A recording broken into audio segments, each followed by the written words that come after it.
kati. Po biso nyonso bakatier toyebi ba parti oyo yaza nzambe na biso oyo ya sinya po lelo kati lelo batu nyonso tobanda kolonda tozala boye. Kaka nde balobaka l'été sambisa kindoki te, l'été etretaka eloko moko te.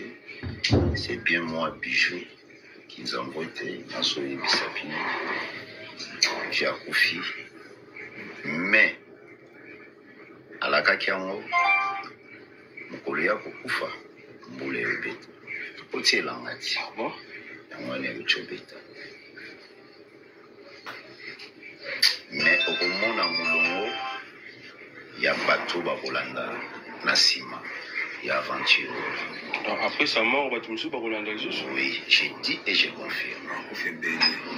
Surtout na niveau ya balingomba omona molongo ya bato bakolanda na nsima ya aventure. Après sa mort, oui, j'ai dit et je confirme. Surtout na niveau ya balingomba vous allez voir. Lingomba église bien l'église. Wana ye mutalobi. Ngana lobi kaka lingomba. T'es soigné mais négligence. Quand tu négliges une maladie qui est déjà guérissable, soigne-toi. Kokataba qui était, soigne-toi. Akinka maladie, ça qui est aussi. Ça a des choses. Ami ici ma tepe a tikité. Abuma bilo na kisesu na eba moi. Pour ça là une vraie conversion. Ce que ça là une vraie conversion mais à profiter. Carlito a fait la vraie conversion. Il y a un moment Carlito est là. Il avait la maladie mais il est là. Tout celui qui ne fait pas la vraie conversion, ça va au bien avant. Pour moi tant on a aucun data na moi bien. Mais alors qu'il y a des gens qui ont défilé dans l'église, tout le monde qui n'est pas dans l'église, les gars qui sont dans la communauté. Tu n'as pas de au moins l'église, l'église, on est au samba. Église témoignage, et au samba. Église témoignage. Pour les gens d'église, on a Congo, on a une église témoignage. Na autant on a gâté, na boy au samba, mais na l'oubli et comme on enlève mon na air mon pouvoir de Sukaka. Pouvoir ya fait oyo ba pouvoir wana ya ba science occulte Sukaka. Ba ya ba bon la mitema ba besoin de délivrance, ba bon la vraie conviction, ba tika déjà biloko na pour mettre à coup. Pour oya lo bien la so bon négliger bon on a peu bon. Parce que na mulimo que c'est bizarre. Ça m'a mon oyebso. Au moins bateau na OK ça m'a ba pasteur. Na lo Zambe na boya olatike mo vandina bo santu Ozinga mina bangelo bakoyemela kayo tongo pe popa Zambe na boya olatike mo vandina bo santu Ozinga mina bangelo bakoyemela kayo tongo pe popa MDG TV, une chaîne Wint pour la cause de Christ. Mafuta Yasika, Mafuta Yasika, Mafuta Yasika.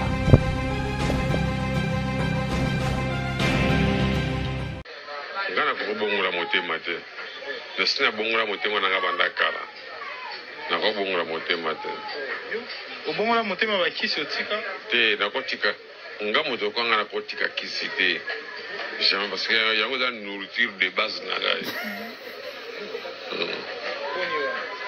Dans le bilo bien. Kisi il y a une nourriture de base nanga.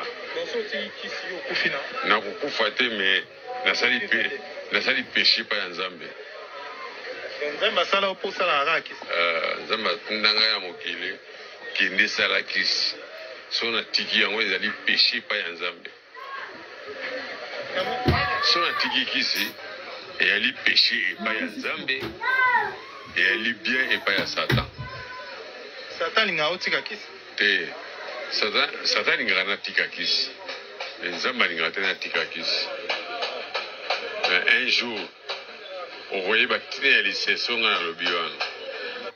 Un jour, il y a des sessions dans le lobby, il y a des gens qui comprendre là on est dans le lobby. À lobby, bah tout n'est ce qui, oh, ils ont parmi les interviews na ya souka et tant on sentait zalagina nous correspondre, tant zalagina moi bien. Là, vous pouvez constater certainement bon mon ababilili, bon mon image et mais est-il que ah ouais, on a mon autres ils répondre dans mon dambu et parce que Abelaki et puis après Amekaï ko se rétablir après acheter les sous acheter les sous je crois qu'au final 73 ans sur la bosse 73 ans voilà alors bandeko pourquoi tu chili ba image au nyonso et zanatina na ibandeli bolandi disciple dingwe alobi que alobi qui était dingwe comment se sacrifier je crois ba to bele balani interview na mobimba na qui juste ba morceau alobi a expliqué combien de ngwa se sacrifier pour catch ezala catch na Congo de ce catch na Congo eza o ezali eza parce que edingwe a se sacrifier kado il a sacrifié toute sa vie pour na yango fala le kambeka pour na yango donc a préparer kinzela pour na ba catcher ya Congo neye so kufela biso ba sant ba Christo ba santu edingwe ye a se sacrifier pour na catch ya mboka na Congo alors et de son vivant abanda roloba yango ke après liwana ye abanda robisa ngo ba discipline na ye ba batuna ye après liwana ye ebele ba Rolanda boyoki ndenge ba lobi ebele ba Rolanda na ba mangomba et mangomba na ba mentionner église kakate tout ce qui est mangomba et ba congrégation ou encore ba département to pe benga ngonene ba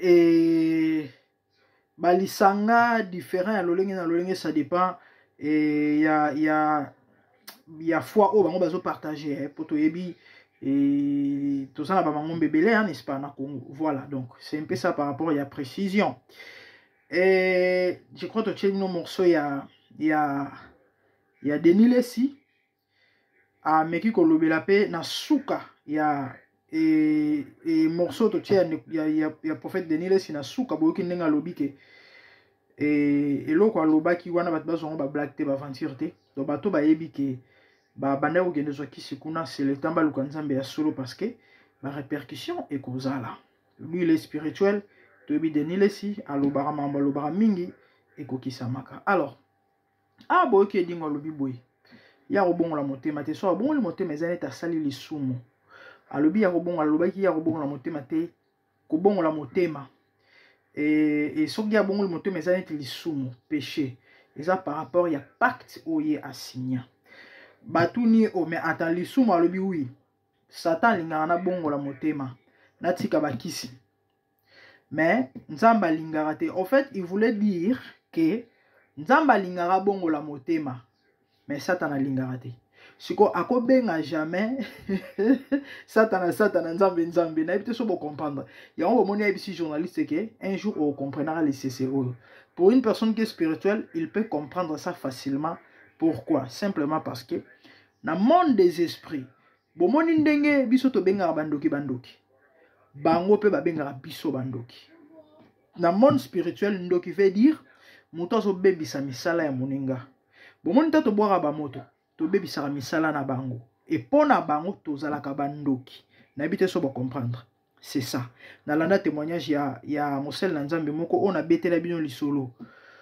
a pesa témoignage à lobela sur musique na ndenge Koffi Olomide zo mission ya ko recruter ba chanteur gospel ou encore ba yembi nyonso ba yembela Nzambe a beta lisolo moko kana témoignage ni wana et ezala tango azosana na monde wana azala na boule de cristal mo ba pesaka ye abi boule de cristal wana ezaki so achango likolo a mesa e banda ko éclairer ndako mobimba ata soki courant ezate nde ezala ke no bo pelisa bougie bo pelisa torche bo pelisa ye ya boule de cristal wana so achango likolo a mesa e banda ko éclairer ndako mobimba courant kosa alobi une fois un vieux azaki ami à grand frère na ye abane ko leka na quartier ndenge ezalaka na aleki liboso ya balabala na ye amoni ye nde aye na ndako na ye abeti porte akoti et le monsieur en question il était pasteur pasteur mpenza authentique oyo apelaka moto oyo ya blague te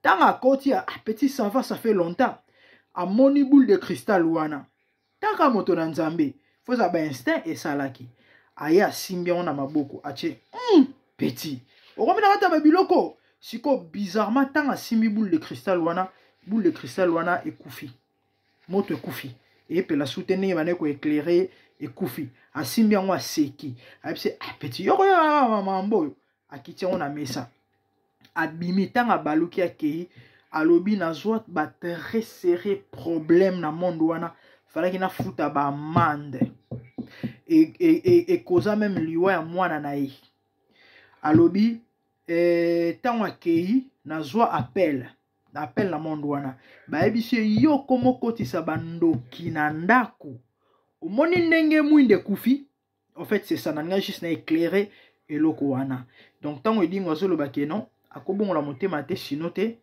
eza lisumu parce que ye ki seza bilei na ye c'est parce que ce monsieur là avait donné son âme au diable et lelo na olingana éclaircir na expliquer to pena loba na mutu mo ozolanda ngai yeba ke na mokilo toza yana bato musu ba robongola mitema te. Ah oui, il y a des gens qui sont suscités à dessein. Bon monde bato lokola ba dingwe so olandi témoignage na ye mbotama na ye enfance na ye vous allez comprendre que aya mokili na mission. Bon monde ndenge yeso aya mission na mokili po bikisa humanité. Eza apena ba agent ya diable na mokilo aya mission. Donc il va servir diable, c'est pratiquement impossible à bon le motema. Et ces gens-là et bazalaba na mo ya ba normalité. Et ba mso benga ba mi ange mi démon ou encore demi mutu, demi elima et ça dépend ya ndenga yeli. Et bana mingo ba uta rape o ka bazwa eta mso mama na bango kina ko zwena ndako nganga et belé bazala pe na ba ya ba lolenge wana. Et généralement. Alors Edingwe a zalaki consacré na diable. Edingwe a salaki pacte to alliance na satana teka amenai. Edingwe azaki nganga to yebia bana kopesa bato kisi. Edingwe apesa bato bele kisi na ba musicien, na ba pasteur, na ba quartier bato ya forme nyonso ya catégorie nyonso ya monde oyo. Ozoluka ngenge, ozoluka eloko songolo pakala, Edingwe azalaki maître spirituel ou encore gourou. Et émission to osala ngo bandeko na ba objectif moi ebele.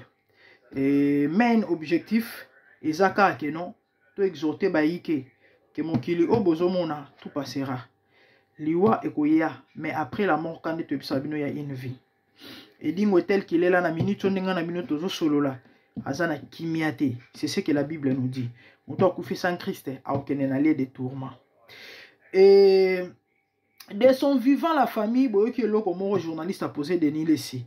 Mais comment expliquer? Parce que Edingwe Nengazawana, tout le monde a salaba défilé dans l'église.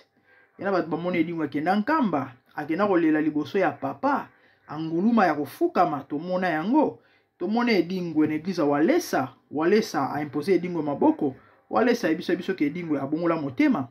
Mais quelques temps après, c'est le même Edingwe qui va passer dans une émission pour dire que ezalaki cop ba pesa ki mbongo pour asale loko wana toko loba na munoko na ebite to loba na munoko nini bande ko envoûtement existera nango oui mais oya ba congolais ya forme musu fort lokela ngo kombo et na ba église wana bato bakendaka na ba église wana malgré tout ce que nous voyons ba benga ngondi ba témoignage lokuta ba makambo lolenge na lolenge bato bakendaka kaka et du coup Sokin azaki des passages a na commentaire a rofinga pour na pour défendre soit disant pasteur na Azavri mais na sepe ne lo mo Denis Le Salobi pouvoir ici là pouvoir à l'état ici là il y a un temps pour tout nde bazana bana bisiko ba s'appuyer parce que net likambo ya Denis Lessi na pasteur Walesa piéger mutu et tellement ça ne peut s'agiter azolo bane yango pe boye.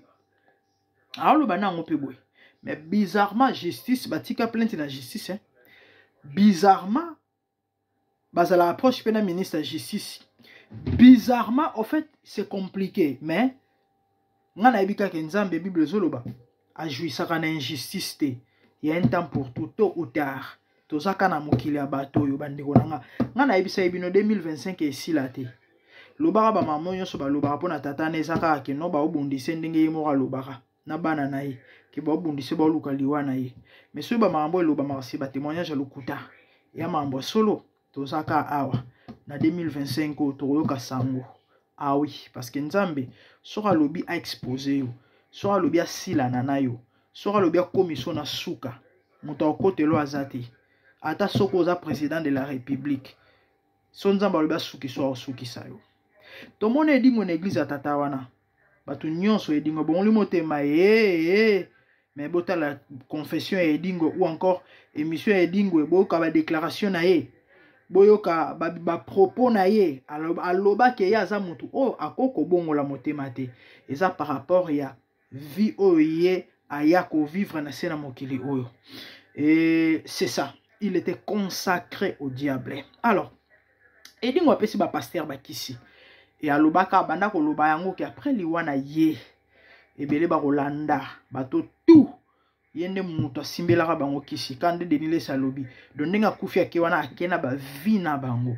Donc c'est le temps baluka nzambe na ndenge ya solo sino te kaka mbulo tozali oyo bandeko tokoyoka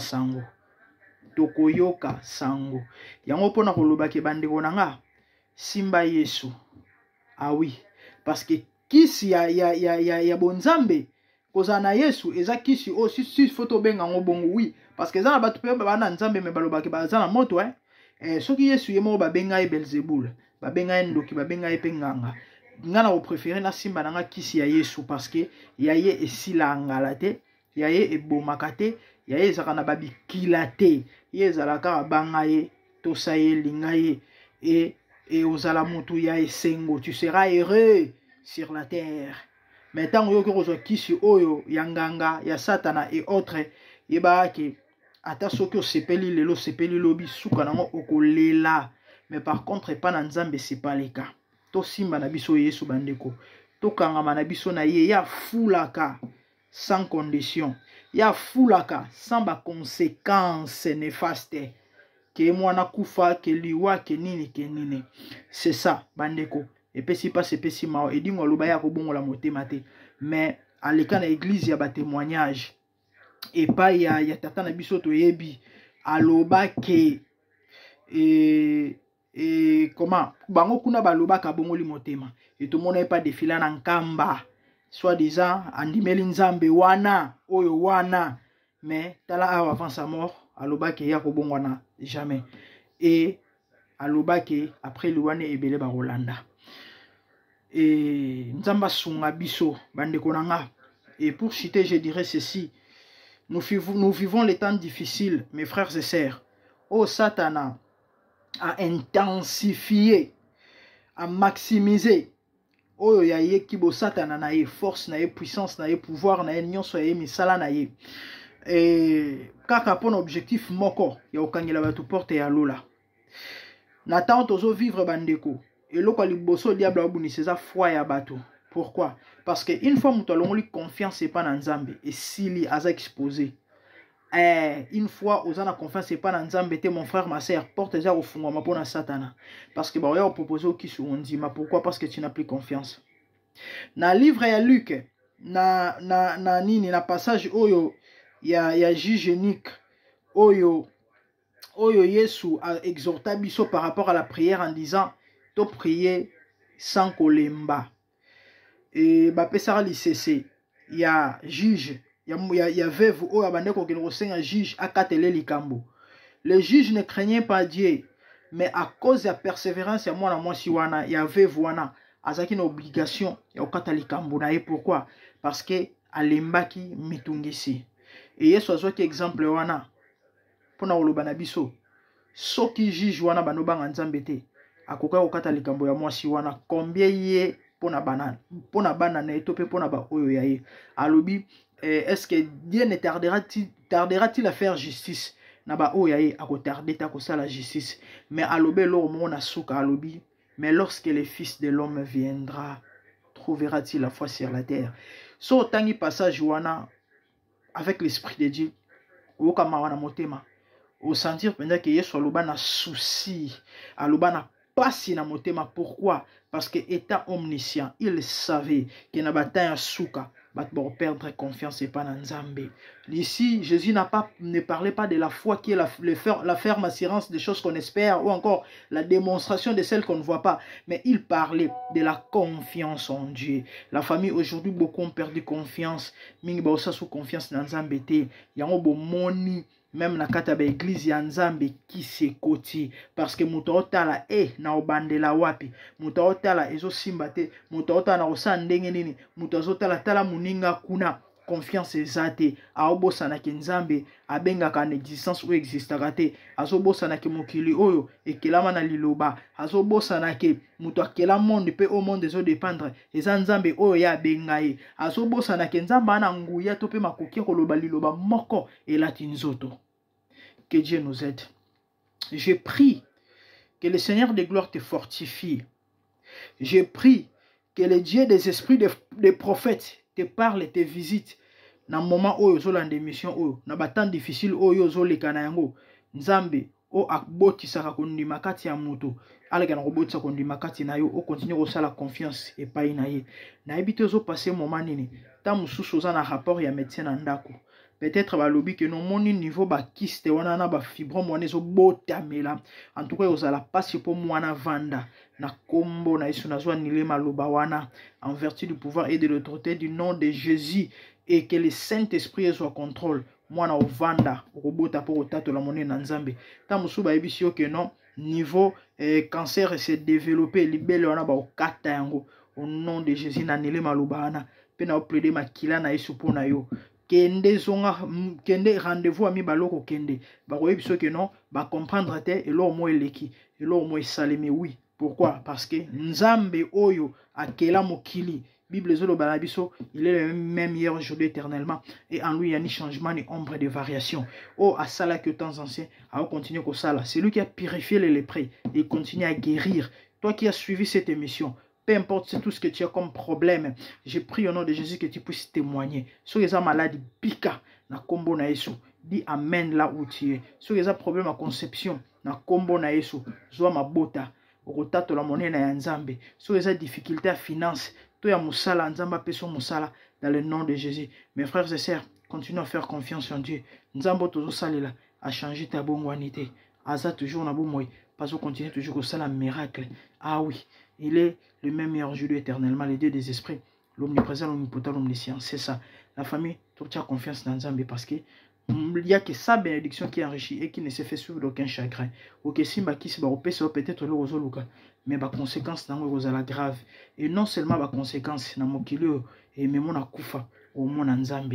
C'est ça. Des locaux oyo. Et sengeli batu babangaka parce que sur les alaika que no bon sona simbikisi na kozwa et puis après mbongo ngo kosila na kobetela tope so ezaka isuka na ngoka wana bande ko tamu solution so ndeto ngena ko simbakisi yango oyebi ke bon attention na kobetela metana okufa na wana okena na repos mais maman papa après wana okende wapi. C'est ça les problèmes, c'est ça. Que Dieu nous aide, que Dieu vous bénisse bandeko mokili matata to banga Nzambe ya moto yande ya ngona to simba Yesu. Vraiment que Dieu vous bénisse. Nous sommes à la fin. Abonnez-vous massivement si MDGDTV Maman Foot Sika. Et moi c'est la grande dame. Et activez la cloche pour ne rien rater. Surtout partager nos émissions pour nous sauver pe ba ninga misusu. Merci tout le monde. Au revoir. Bye. Po biso nyonso bakatier toyebi ba parti oyo yaza Nzambe na biso oyo ya sinya po lelo kachi lelo batu nyonso tobanda kodonda tozala boye kaka nde balobaka lete esambisaka kindoki te leta etretaka eloko moko te. C'est bien moi bijou kinzambo te nazoyebisa bino j'ai akufi mais alakaki yango mokolo ya kokufa mbula ebeta otielanga ti yango wana ekocobeta mais okomona molongo ya bato bakolanda na nsima ya aventure. Donc après sa mort, tu me suis pas Rolanda Jésus. Oui, j'ai dit et je confirme. Surtout na niveau ya balingomba omona molongo ya bato bakolanda na nsima et aventure.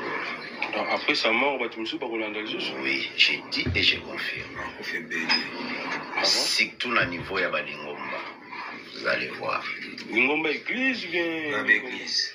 On a eu Moutalobi. On a le Bikaka, Lingomba. T'es soigné, mais négligence. Quand tu négliges une maladie qui est déjà guérissable, soigne-toi. Kokataba qui était, soigne-toi. À quel cas, qui est aussi. Ça a des choses. Mais si ma tépé a tiquité. A bomba bilo na qui sait sous na et pas moi. Pour ça là, vraie conversion. Ce cas ça là, vraie conversion, mais à profiter. Carlito a fait la vraie conversion. Il y a un moment Carlito est là. Il avait la maladie, mais il est là. Tout celui qui ne fait pas la vraie conversion, nous avons obéi avant. Pour moi, tant on a aucun data dans moi bien. Mais alors qu'il y a des gens qui ont défilé dans l'église, tout le monde qui n'est pas dans l'église est belé, les gars qui ont été dans la communauté. Tu as tangi peut compléter. Au moins l'église, l'église on est au samba. Église témoignage, et au samba. Église témoignage. Pour les gens d'église, moi on a Congo, on a une église témoignage. Na autant on a ngate na boy ko samba, mais na lobi boy. Et comme on enlève mon na air mon pouvoir de sukaka. Pouvoir ya fait oyo ba pouvoir wana ya ba science okite sukaka ba ya ba bon la mitemba ba za délivrance ba bon la vraie conviction ba tika déjà bilongo na pour mettre à cause pour oya lo bien la so bon négliger ko mona pe bon parce que na mulimo ke c'est bizarre ça ma mona oyebso au moins bato na okepisa mama ba pasteur na lo Zambe na boya Kembo vanzina bosantu Ozinga mina bajeno Bakoye mela kayo tongo pe Zambe na boya Olati kembo vanzina bosantu Ozinga mina bajeno Bakoye mela kayo tongo pe MDG TV, une chaîne Wint pour la cause de Christ. Mafuta ya Sika, Mafuta ya Sika, Mafuta ya Sika.